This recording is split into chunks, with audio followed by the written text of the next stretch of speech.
The large gray ship drifted slowly through space. The United Earth ship Intrepid was humanity's pride, its sleek hull reflecting distant starlight. Inside, Captain Ethan Green stood tall on the bridge, his blue uniform crisp and his eyes fixed on the view screen before him. "Are we ready for this?" he asked quietly. His second-in-command, Commander Olivia Martinez, nodded. Her dark hair was pulled back tightly, revealing determined eyes. "As ready as we'll ever be, Captain. First contact with the Galactic Council, humanity's big moment." For decades, humans had explored the stars, searching for other intelligent life. They had found ruins and remnants, but never living aliens. Until now. The message had arrived 6 months ago, inviting Earth to send representatives to meet the Galactic Council, a federation of 27 advanced species. "Opening communication channel," said Will Cooper, the young communications officer. His fingers moved quickly across the glowing panel. "They're responding." The view screen flickered, then displayed an alien face. The being had purple skin with small ridges along its forehead and large silver eyes. "Greetings, humans of Earth," the alien said in perfect English. "I am Ambassador Zorix of the Galactic Council. We welcome you to Centauri Station." Captain Green took a deep breath. "Thank you, Ambassador. We are honored to represent Earth in this historic meeting." The massive space station grew larger on the view screen. It was beautiful. A spinning wheel of metal and light with ships of various designs docked along its outer ring. "Look at those vessels," whispered Lieutenant Jake Miller from his security station. Different shapes, different technologies, we're going to learn so much. The Intrepid docked smoothly with the station. Captain Green selected his team carefully. Commander Martinez, the ship's exobiologist, Lisa Warren and Greg Bennett, Earth's diplomats, and Lieutenant Miller for security. "Remember," Green told them as they prepared to leave the ship, "we represent all of humanity today." The airlock opened with a soft hiss. On the other side stood Ambassador Zorix and representatives from 4 other species. One resembled a tall insect with 4 arms. Another was short and stocky with thick, leathery skin. The third floated in a tank of bubbling liquid. The fourth was almost human-looking, except for its entirely silver skin. "Welcome to Centauri Station," Zorix said with a slight bow. "Please follow us to the council chambers." As they walked through wide corridors, the humans stared in wonder at the diversity of life around them. Aliens of all shapes and sizes moved about the station, some walking, others floating or rolling. "How long has the council existed?" Lisa Warren asked, her diplomatic training kicking in. "The council was formed nearly 2,000 Earth years ago," Zorix replied. "We have brought peace and cooperation to this sector of the galaxy." The council chamber was enormous, with tiered seating surrounding a central platform. Representatives from dozens of species watched curiously as the humans were led to the center. A tall, thin alien with flowing robes stood to address them. "I am High Counselor Ilara. On behalf of all member species, I welcome humanity to the galactic community." The formalities continued for hours. The humans learned about trade agreements, technological exchange protocols, and the basic laws that governed council space. When they broke for refreshments, Commander Martinez approached one of the insectoid aliens. "I'm fascinated by xenobiology," she said. "I'd love to learn more about the different species here." The alien's translator device hummed. "Most council species are quite similar in basic biology. Carbon-based, oxygen-breathing. The exceptions are carefully accommodated." "Have you encountered many truly unusual species?" Martinez asked. The alien's antennae twitched. "There are some that cannot be reasoned with, the Vespatids, for instance." "Vespatids?" "A dangerous species from the Nix system. Massive insectoids with natural armor and powerful venom. The entire system has been quarantined." Martinez's scientific curiosity was immediately piqued. "What makes them so dangerous?" "They attack without provocation. 3 diplomatic missions ended in disaster. The council decided they were untamable and possibly non-sentient, despite their technology." Later, during dinner, Martinez shared this information with Captain Green and the others. An entire species deemed untamable, Green said, his fork pausing halfway to his mouth. That doesn't seem right. Greg Bennett, the older of the two diplomats, shrugged. The Council has experience with thousands of species. If they say the Vespatids can't be reasoned with, I believe them. But what if they simply haven't found the right approach? Martinez argued.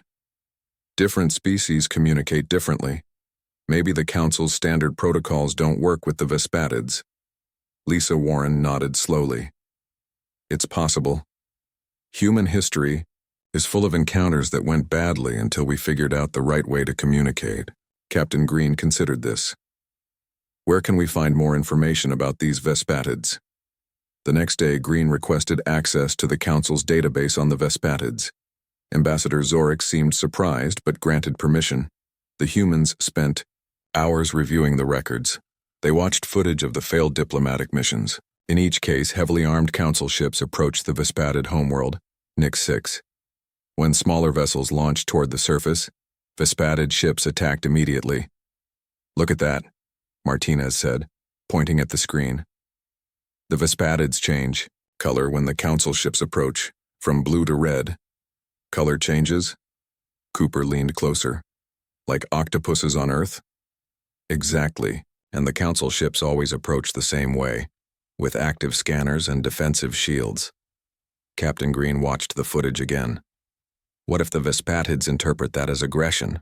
What if their color changes are communication attempts? Most Council species don't see the same color spectrum humans do, Martinez realized. Ambassador Zorix mentioned that his species only sees in the ultraviolet range. Green stood up, decision made. I think we should request permission to approach the Vespatids ourselves. The Council representatives were shocked by the request. Absolutely not, High Counselor Ilara said firmly. The Vespatids have killed hundreds of our people. With respect, Green argued, we believe there may be a communication barrier. Humans have a long history of finding peaceful solutions to contact problems. Or perhaps humans are simply ignorant of the dangers, another counselor said dismissively.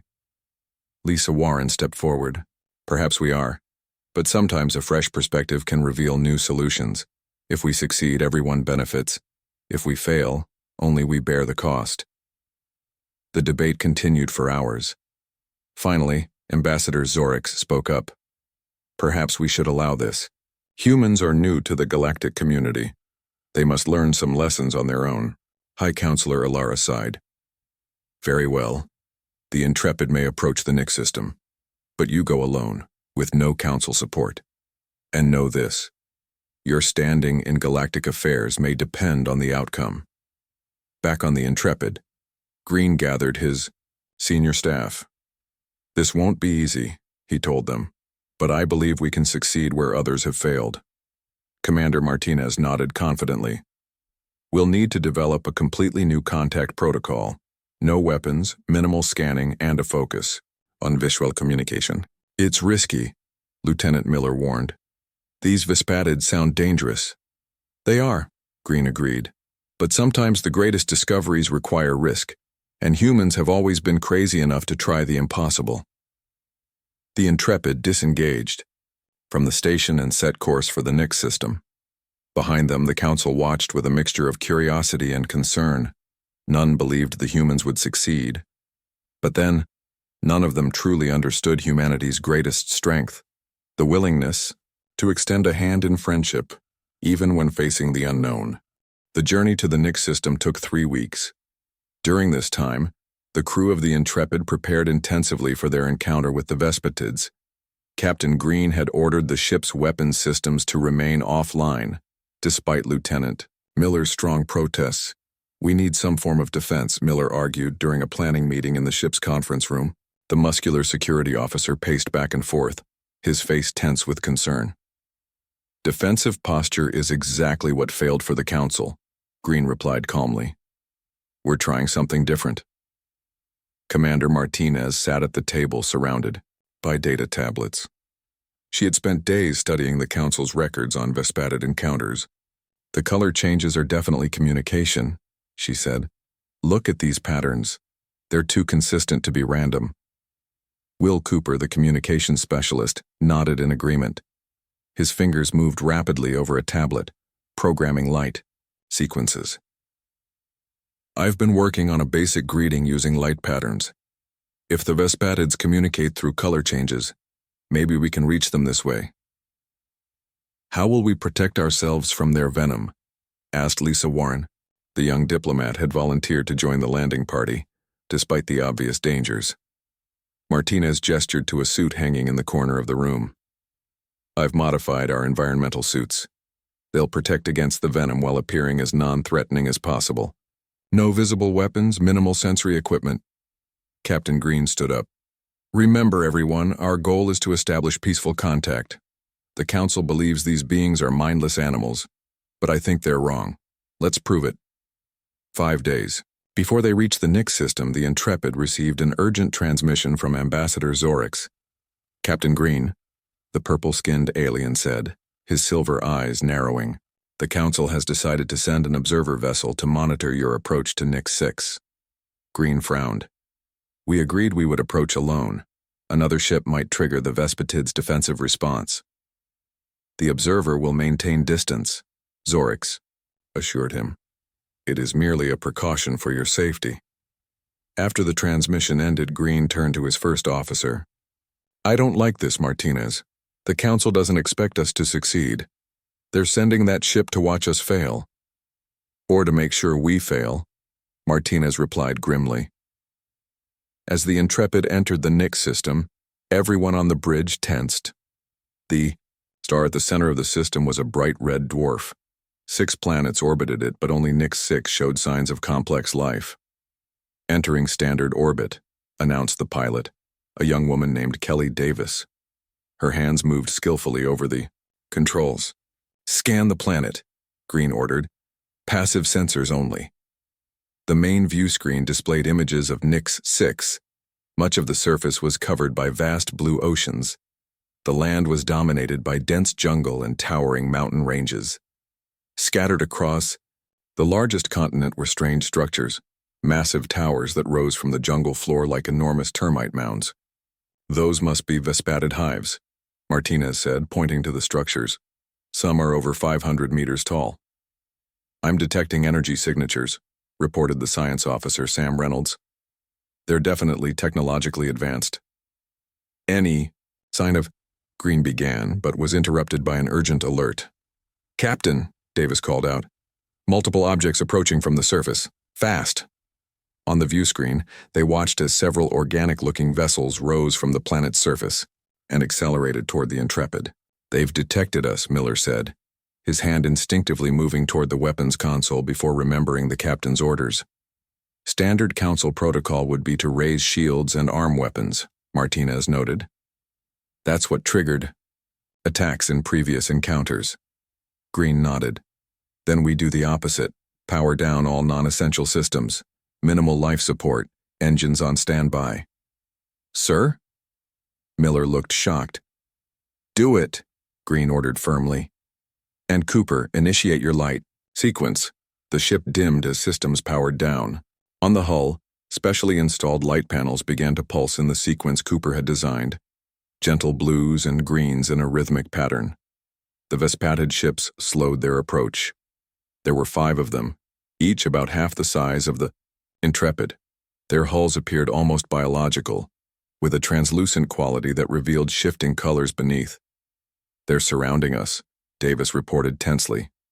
The bridge crew watched in nervous silence as the alien vessels positioned themselves around the Intrepid. Minutes stretched into an hour with no aggressive action from either side. They're curious, Martinez whispered. Look at their hull colors. They're changing in response to our signals. Cooper was hunched over his console, recording and analyzing the color shifts. There's a pattern. They're repeating our sequence but adding variations. They're communicating, Green said with growing excitement. Cooper, respond with their sequence and add our own variation. For several more hours, this delicate exchange continued. The Vespatid ships gradually moved closer, their color patterns becoming more complex. I think I'm starting to understand, Cooper said eventually. The blue-green sequence means peaceful approach. When they add red pulses, they're asking questions about our intentions. Green smiled. Respond with the peaceful sequence, then add yellow, curiosity, according to your original code. As this silent conversation continued, the ship's sensors detected a new arrival at the edge of the system. The Council observer vessel has arrived, Reynolds reported. Heavy cruiser class, weapon systems active. Green frowned. Send them a message. Tell them to maintain their distance and power. Down weapons. Explain that we're making progress. The response came quickly. Understood, Intrepid. We will observe from our current position. Despite this assurance, the observer ship began to move closer to Nix 6. Martinez noticed a change in the Vespatid vessels. Captain, they're reacting to the Council ship. Their color patterns are shifting toward red and orange spectrums. They recognize the Council design, Green realized. Cooper, increase the intensity of our peaceful signals. Davis, move us slightly between the Vespatids and the observer ship. The gambit worked. The Vespatid vessels calmed, their colors returning to the communication patterns. I think we're ready for the next step, Green said, standing up. Prepare. A shuttle. We're going down to the surface. Martinez, Cooper, Reynolds, and Miller volunteered for the landing party. They spent hours putting on their modified environmental suits and reviewing their communication strategy. As they prepared to board the shuttle, they received another message from the Council observer. Captain Green, this is Commander Zaltor. We strongly advise against surface contact. Council records show no Vespatid has ever allowed aliens to land without attacking. Noted, Commander, Green replied, but we've already achieved more communication than any previous mission. We're proceeding as planned. As the shuttle bay doors opened, Green watched his team board the small craft. The fate of human Vespatid relations, perhaps even humanity's standing in the galactic community, rested on their shoulders.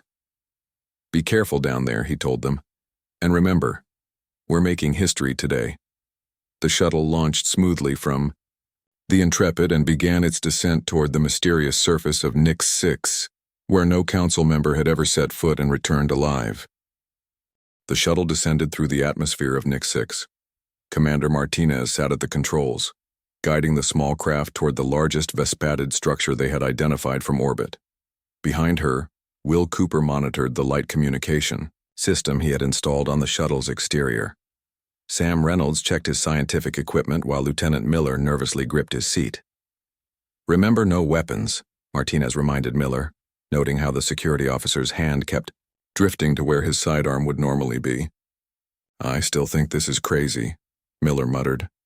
No species in the Galactic Council has ever landed here successfully. That's what makes us human, Cooper said with a small smile. We try things others won't. The shuttle broke through a layer of clouds, revealing the landscape below. Vast jungles stretched to the horizon, broken only by the enormous hive structures.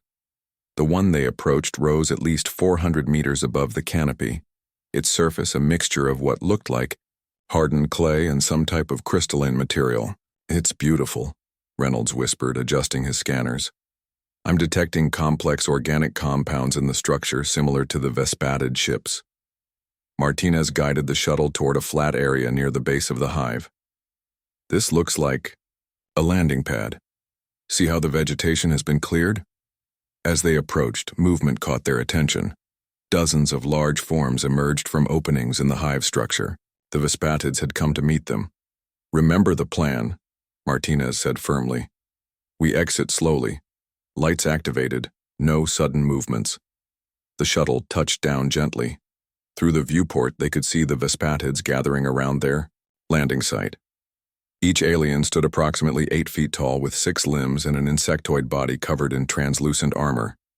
Colors shifted beneath their exoskeletons, mostly reds and oranges now.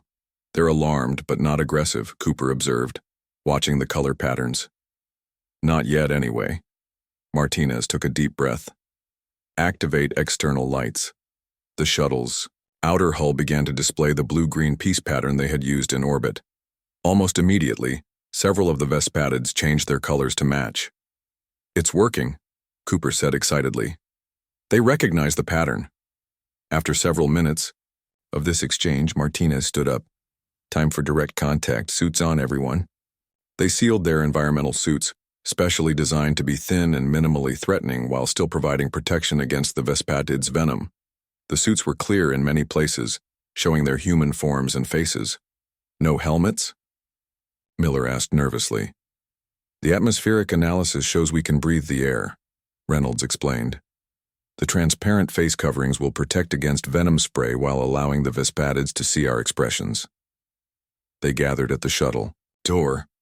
Cooper goes first with the portable light emitter, Martinez instructed. I'll follow, then Reynolds. Miller, you come last, and remember, no threatening gestures. The door hissed open. Cooper stepped out slowly, holding a device that projected the peace pattern.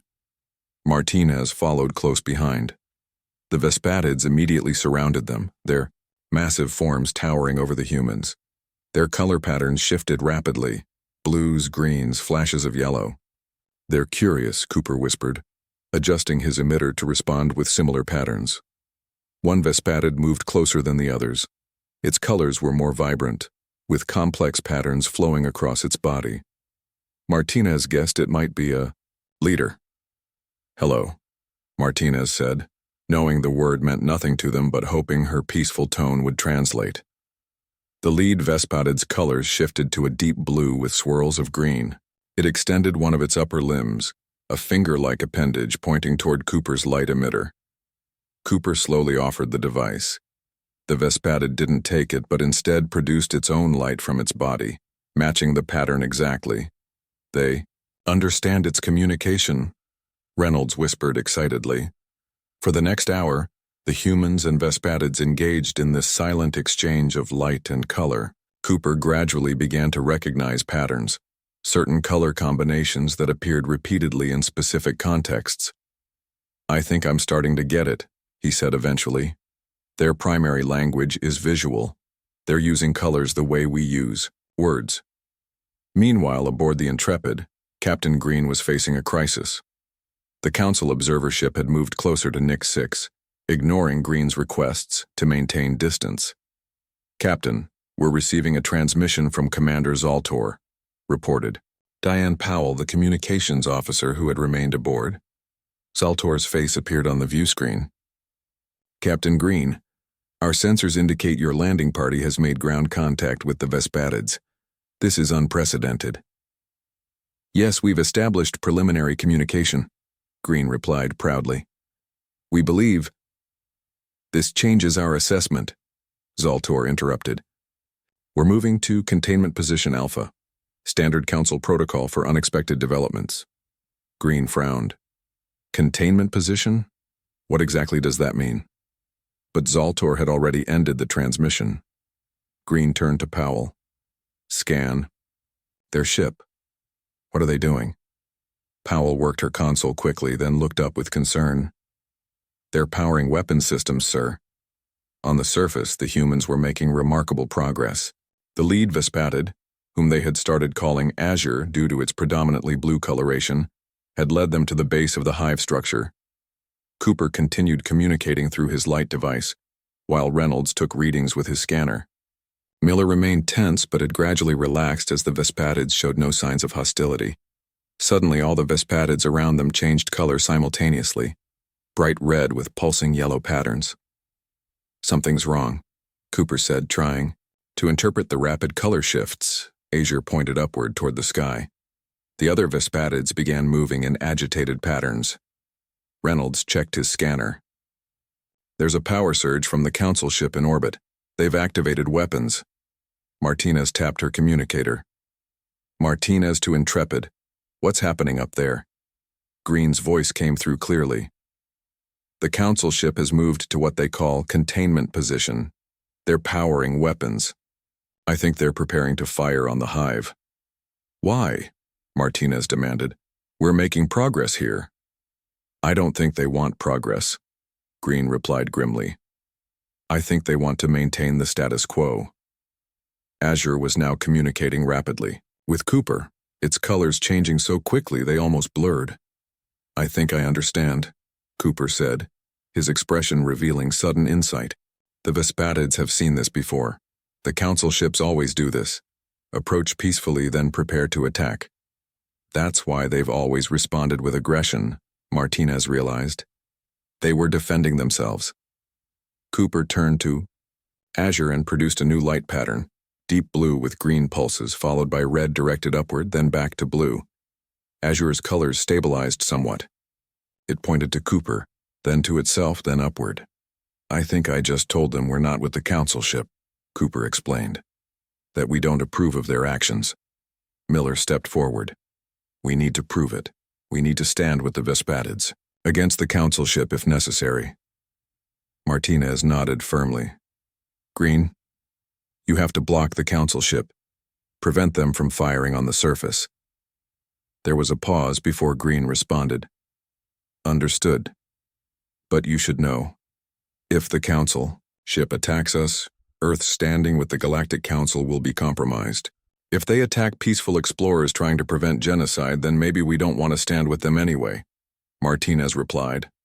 Azure was watching them closely, its colors now a mix of blue and yellow. Curiosity blended with caution. Cooper produced another light sequence. The Vespatid responded, then turned and gestured toward an entrance to the hive. I think, Cooper said slowly, we've just been invited inside. The interior of the Vespatid hive was unlike anything the humans had imagined. The walls glowed with a soft bioluminescence, lighting their way as Azure led them through winding corridors.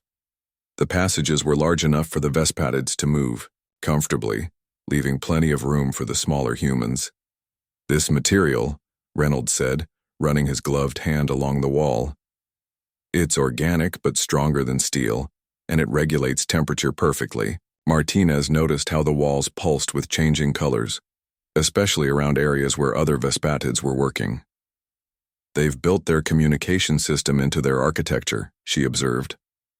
Cooper was recording everything, trying to build a more complete understanding of the Vespatid language. The color patterns in here are more complex than what they showed us outside.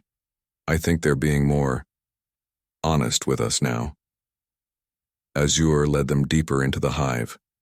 They passed chambers where Vespatids worked with strange equipment, some of immechanical, some biological.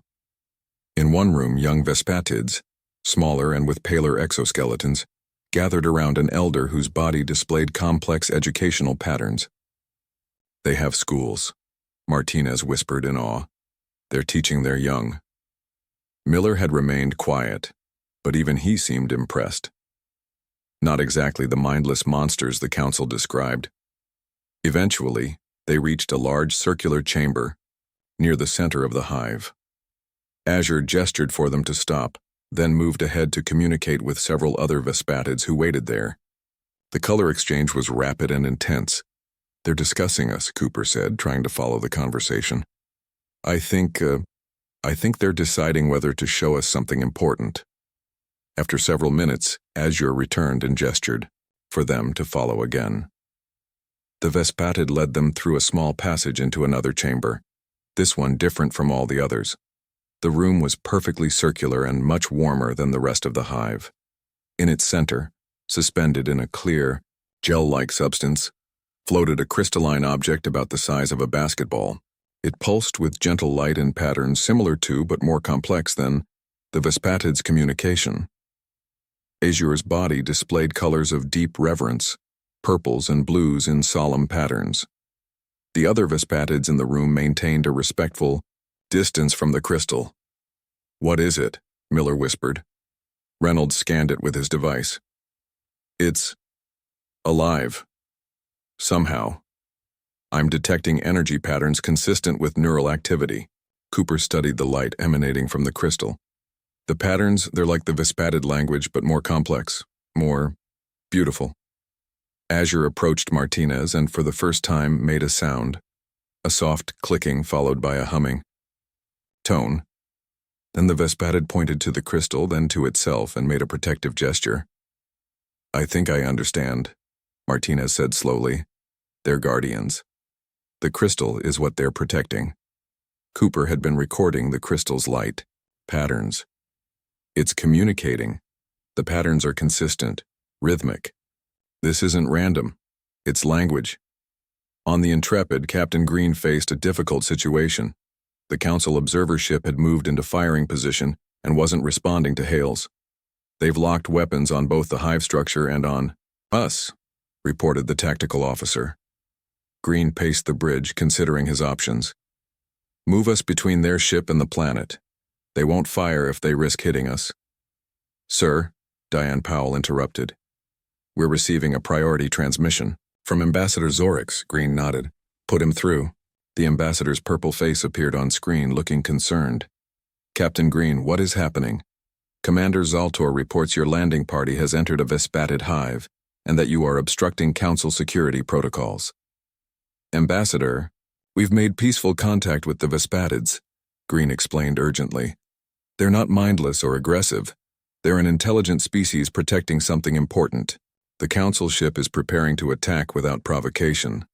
Zorix seemed genuinely surprised. "Peaceful contact? Impossible. The Vespatids have killed hundreds of Council representatives." "Because Council ships always follow the same protocol: approach peacefully, then scan with invasive sensors that the Vespatids interpret as preparation for attack." They were defending themselves. Back in the crystal chamber, Reynolds had made a breakthrough. This crystal. It's not Vespatid technology. Its composition is entirely different. I think the Vespatids didn't create it. They're protecting it. Cooper was attempting to communicate with Azure using his light device. Through a series of exchanged patterns, he began to piece together the story. "The Vespatids call the crystal being a luminari," Cooper explained to the others. "From what I understand, the luminari are ancient, possibly one of the oldest sentient species in the galaxy. They exist as energy patterns within crystalline matrices." Martinez looked at the crystal with new understanding. "And the Vespatids?" Cooper continued his light conversation with Azure. "The Vespatids were created, I think, engineered by an ancient civilization to be guardians for the luminari. Their color language evolved specifically to communicate with the crystal beings." "But why are they so hostile to the Council?" Miller asked. Reynolds checked his scanner readings. "The Council ship's scanning technology. It emits radiation and frequencies that harm the luminari.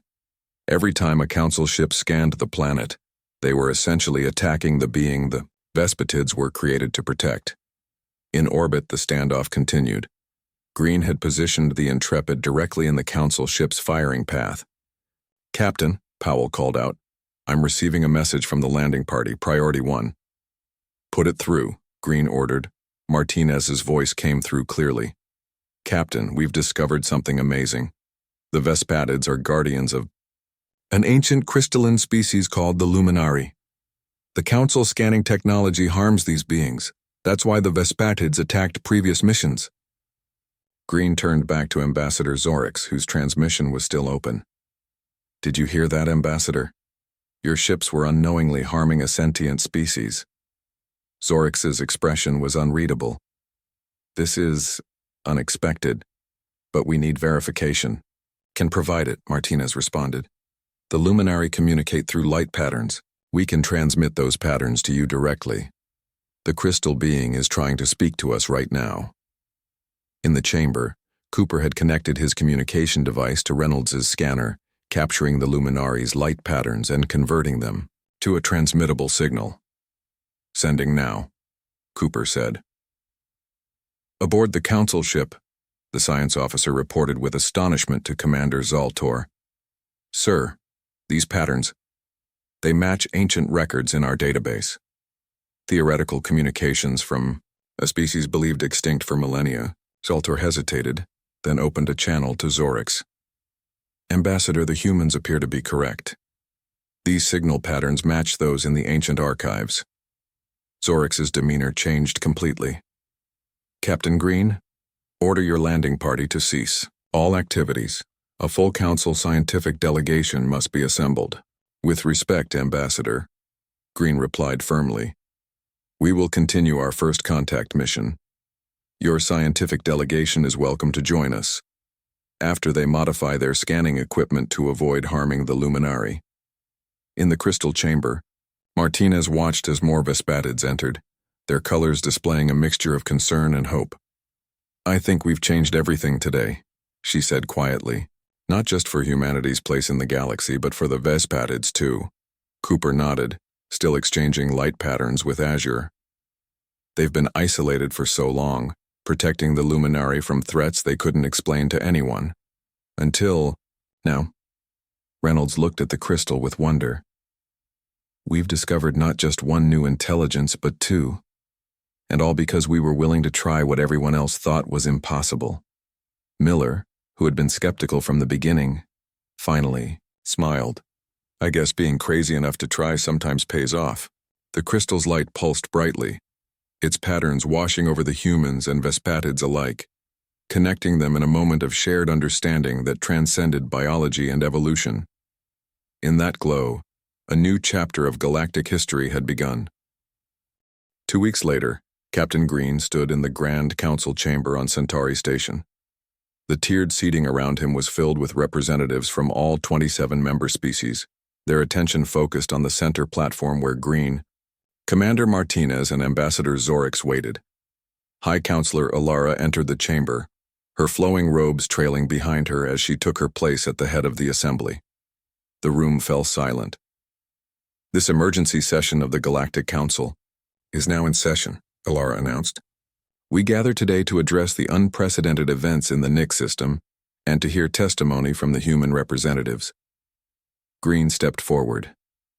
Behind him, on a specially designed hovering platform, floated a small Luminari crystal, a gift from the Vespatids.